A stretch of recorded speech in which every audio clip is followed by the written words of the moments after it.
Welcome to the Toffee Blues, your source for all things Everton, and welcome to the match preview for Everton versus Fulham on Saturday afternoon. We're going into this one on a, if you want to look at it negatively, it's a 4-game winless streak. If you want to look at it positive, it's only one defeat in about 5 now. So, it depends what perspective you want to put on this one, really, and it is all a matter of perspective, but we really need to get back to winning ways back at home. Probably the most winnable game we've had on the calendar for a while as well. I'm joined by Paul. We're going to be looking ahead to it is an increase. Every game gets more and more crucial the longer it goes on, doesn't it? Yeah, no, this is probably one of the 2 or 3 games between now and the end of the season where you look at it and you think anything but a win is just disastrous, really. I mean, we've got to be getting as many points as we can, but there's the odd game here or there where you think, you know what, maybe a point wouldn't be the end of the world if other results go our way. But even if all the results go our way, for us to not win this, it would make it a bad weekend for me. Fulham as a team are just unravelling, aren't they? Without Mitrovic, their talisman. And they're one of the very few clubs in the league at the moment who's basically not playing for anything. They're not going to get Europe now. The cup run's over. They're not going to be dragged back into any relegation trouble.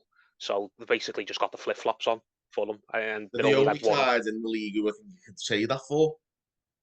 Yeah, probably them, or maybe you could say Crystal Palace now. I think Crystal Palace are probably good, have done enough to be all right. But yeah, everyone else is fighting for something, whether it's relegation, fighting against relegation, whether it's fighting to get in Europe, whether it's fighting to get in the top 4. Fulham are just one of those teams who there's nothing really riding on it for them now. They obviously want to finish as highly as they can, as positively as they can, but there's absolutely no way they should be going into this game wanting to win more than Everton do. Absolutely not. So we've got to be winning this. I don't care what the circumstances are, what injuries we've got, whether we have a bad referee on the day. We just can't leave Goodison Park without taking all 3 points. As far as I'm concerned, we've got to win. Absolutely. I think a lot of us have said this. Our away form's wretched, regardless of who the opposition is. We need to be winning our own games because they're our only chance. Let's be honest. Look at the nature of our away results.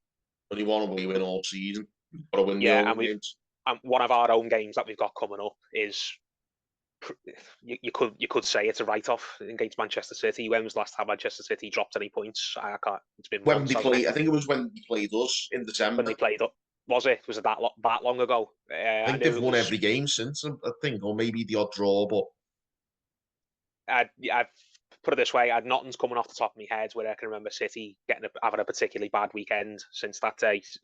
So you'd hope, wouldn't you, that when City come to Goodison in a few weeks, that we can somehow nick something out of that. But the safe money is to assume we're not going to get anything. So that's one home game down. So it just means the other home games that we've got take even more importance. So just a bit of team news. We've heard Sean Dyche's press conference today. Coleman's not fit to play. Nathan Patterson's kind of a 50-50. So we're not really too sure how it's going to work at right back, whether he's going to put Godfrey there, whether he's going to try a free at the back. Not sure. Dominic Calvert-Lewin is probably going to be involved to some extent. He said he's training well. I don't think he'll start, personally. Should be a sub if you ask me. Yeah, if he's going to be involved, I think it's more than likely he's going to be a sub, maybe for 20 minutes at the end if we need a goal. But if we're winning the game, let's say I'm fairly comfortable and we don't necessarily need him, then I wouldn't use him. But what other problems have we got? It's gone out of my head, but I'm just thinking of the players we've got available. I never struggle to think of problems we've got as Evertonians, to be honest with you. Put it this way: there's no problem in our team when I think, oh, you know what? Other than Takore obviously still being suspended, there's no kind of gaping weakness in our team where you can point to thinking that's something that Fulham are going to get. Fulham are really going to hurt us with that, because you just look at Fulham and all season they've just been a very solid outfit, haven't they? Under Marco Silva, he's proven himself that he can coach a defence, something he was failed miserably at when he was at Everton. But again, without their target man, someone to lumber up to and to get them up the pitch, they've just been playing really meekly the last couple of weeks. It's just very easy to kind of bully them a little bit. Yeah. Because when they last lost their heads and stood up for themselves, they ended up getting red cards, didn't they? So it seems like at the moment Fulham are a bit of a wounded animal. That they don't want to be too gung ho on the pitch because the last time they did that, as I said, they got themselves in trouble. So looking at this now, I think it's got a very tight. I don't want to go into that. I won't say the prediction just yet. We'll leave that to the end. But I think it's going to be a very, very tight game. But I don't see anything where I think, you know what, if that player turns up for Fulham, then we're in for a really bad afternoon. They haven't got a difference maker like other than Mitrovic, who's gone. They haven't got a James Maddison like Leicester have. They haven't got a Sahar like Crystal Palace. They haven't got, who else we're thinking of? Neves or Matuez Nunes like Wolves. They're a team where I think are just very, very kind of, I don't want to say bland, but just very, very, very even keel, aren't they? They're all over the pit. There's just Quite well battles all over the balanced. pitch. Well, yeah, well balanced, but not too, nothing too standoutish about them. It's sort of thing. I don't see any player in their team who I think, you know what, if we don't contain him, he's gonna really, really tear us a new one. Hopefully, I'm not jinxing it. Hopefully, we don't go to Saturday and then some player who we barely know has an absolute whalesy. That's happened before, but I just think we've got to be beating these. There's absolutely no excuse. We can't be letting certain players for Fulham look like they should be in the top four. Yeah, I mean, we have been guilty of that in the past. I think perhaps not so much under this manager, but the one thing I recall when Marco Silva was our manager was that we were very susceptible from set pieces, which is one of our strong points under Dyche. Yeah, well, he likes the zonal marking, doesn't he? Silva, and he never ever seemed to make it work at Goodison, no matter how much he tried to stick with it and how much he tried to insist that you could make it work. Under Marco Silva, we were appalling at set pieces, and then Ancelotti came in and we went to like joint best, and then we went appalling again under Benitez, and now we've gone back to being quite good under Sean Dyche. And this is the type of match where at a home game, a typical sort of mid-table side where you think, you know what, as long as we turn up and everyone puts a 7 or an 8 out of 10 performance in, we'll win this quite comfortably. This was the sort of game you could bet your house that we'd lose it under Frank Lampard, or we'd lose it under Benitez, or we'd have lost it under Ancelotti during that COVID season when we just seemed to Well, we did. We lost to Fulham in the Toffee season. Yeah, even under Ancelotti, when we had a much better side, we just in that COVID season, we just never seemed to really get our act together in for most of the home games. But we've got to be turning matches like this under pragmatic managers that we've had, that I've seen us have, like David Moyes and Koeman in that first season, and under Dyche now. Under pragmatic managers, we normally have pretty good home form, so we've just got to basically put the building blocks in place that we become a team that wins at least a dozen home games a season. You get 19 at home, 19 away. Under Moyes and under Koeman, you could bank that we'd be winning 12, 13 home games, if not more. Because we'd be beating sides like this. The only teams we wouldn't beat would be the ones that were up near the top of the table fighting for something. And even then, we got a lot of victories against those. So we've just got to be winning this game. I can't stress it enough. If we don't win this game, then it doesn't matter what goes on elsewhere in the table. It's got to be classed as a crap weekend.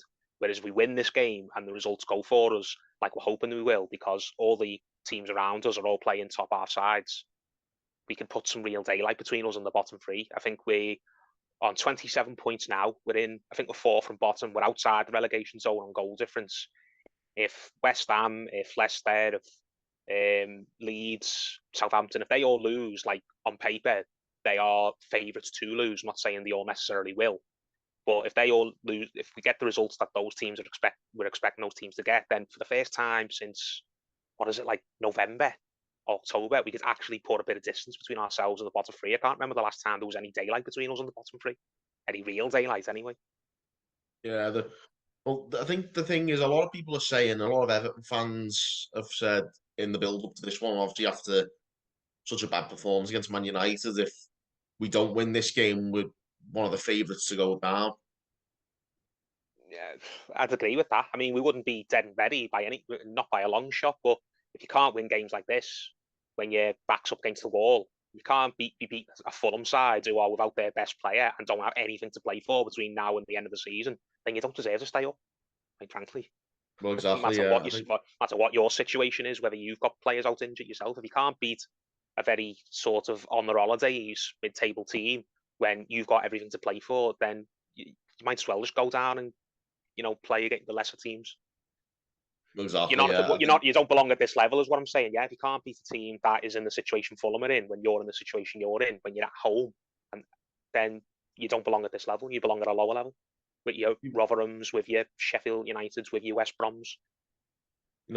You'd like to think Sean Dyche has been drilling that into the players.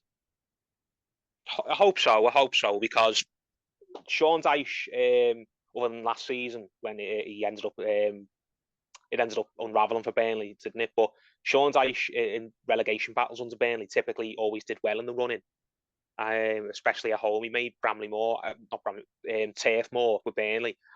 That was one of the worst away days for any team in this league, wasn't it? Even though Burnley were down there most seasons, ask any fan in that 6-7 year spell that they were in the Premier League under Dyche, they your worst away days.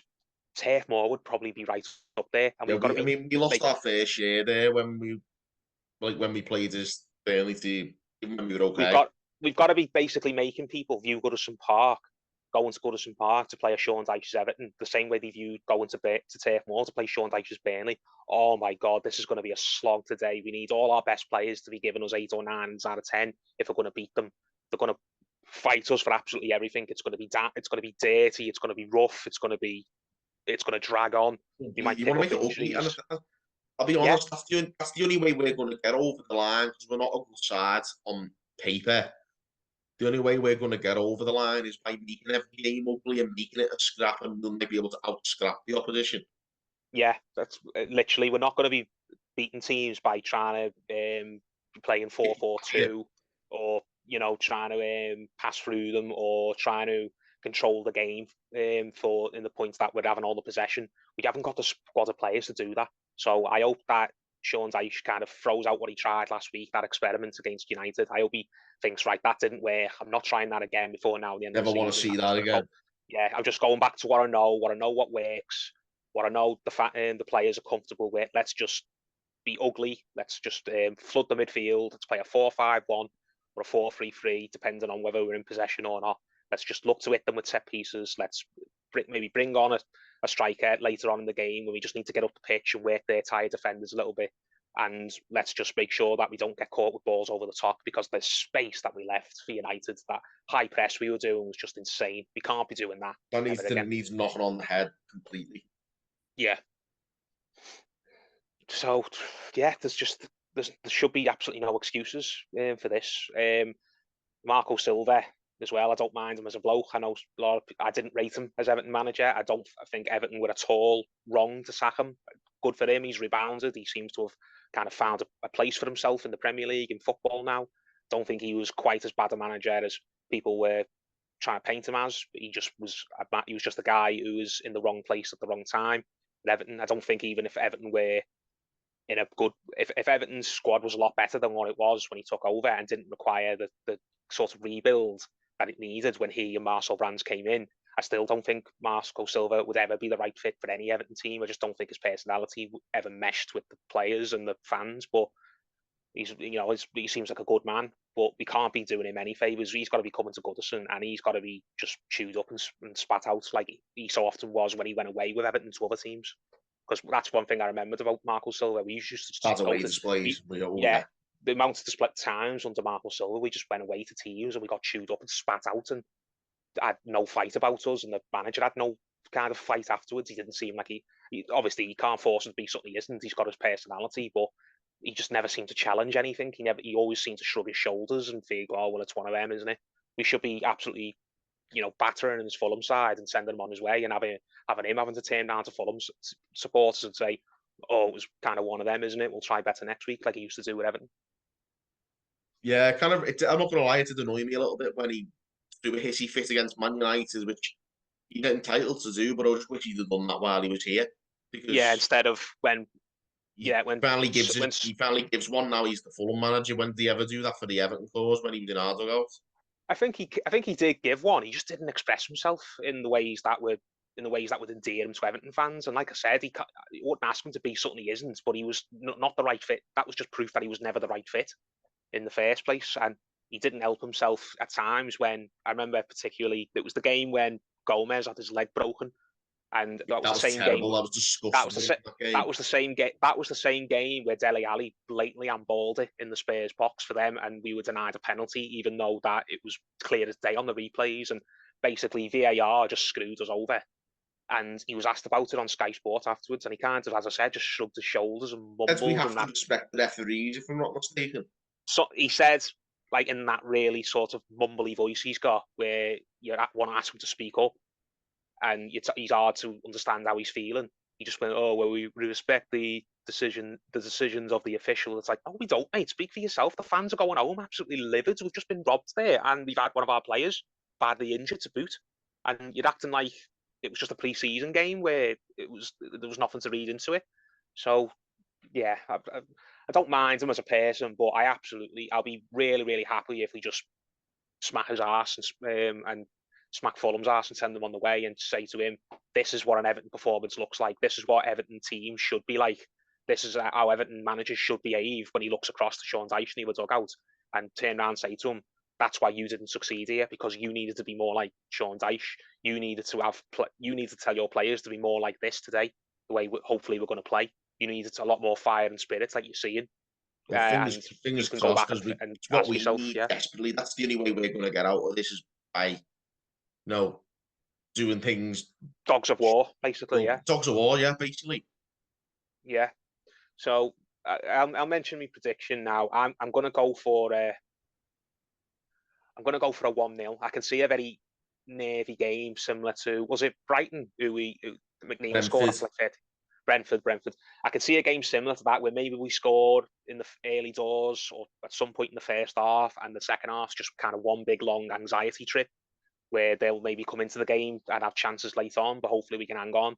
I don't see us put many goals past them, because we don't put many goals past anyone. We're so light up top, aren't we? But we've got to be keeping a clean sheet. If we don't keep a clean sheet, I'll be disappointed. Obviously, I'd take not keeping a clean sheet if it means we win, because the result's the most important thing. But for me, the perfect result here would just be a low-scoring game where we win and we go home and we sort of just put last week behind us and say, right, we're still a team that is solid defensively. We're still a team that is really hard to battle against. We're still a team that is not going to give you an inch, and we haven't kind of lost our way a little bit. We haven't got any muddled up thinking, trying to be one thing when it doesn't suit us.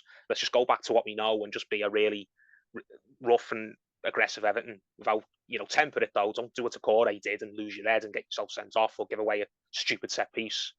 But just be really, really mean and nasty and show Marco Silva, this is what Everton should be. This is what Everton can be. This is what you need to be if you want to succeed at Everton. And that's why you're the Fulham manager now and not the Everton manager. And just get the win and put some daylight between us and the rest of the teams around us, because I can't state it enough. It doesn't matter whether Leeds lose, all the teams, Leeds, West Ham, Southampton, Bournemouth, if they all lose their games, it means nothing if we don't win this game, essentially, because this is probably one of the most winnable fixtures on paper we've got between now and the end of the season. We've got to win. You need to be getting 36, 37 points. We're probably not getting 36, 37 points if we don't win this. Absolutely not. We're probably looking at 33, 34. Yeah, that's good. That'll probably send us down, I reckon, 33 or 34. Yeah, you can't say for definite. Like I said, just if we don't win this game, it's not a case of, we're dead and buried, but the picture looks so much bleaker. The tunnel to safety is so much narrower. Do you know what I mean? We've just got to win this, because you can't rely on us going away and making up for it by winning an away game. You just can't. Exactly. So, with that in mind, you went for a 1-0. I was exactly what I was going to go with as well. I wasn't never going to go with a 5-0 win, was I? When do we score goals? Let's be honest. Like, we've got to try. We've got to, like we've said so often in this show, just make it ugly, grind it out, and it'll probably be. No, Should I'd work happily for say us. it. Yeah. Much as my heart rate might not thank me for it, but I'd take a carbon copy of the Brentford game. Yeah, same. The perfect result would be a clean sheet, 3 points, and Calvert-Lewin getting on the pitch and getting some minutes in his legs and not picking up any problems. Fingers crossed, yeah. We'll leave it at that anyway, guys. Thanks for tuning in. Let us know your opinions and your predictions. Get the comments coming in. Give this video a like and subscribe for more content. Till next time, guys. Thanks for tuning in on the Toffee Blues.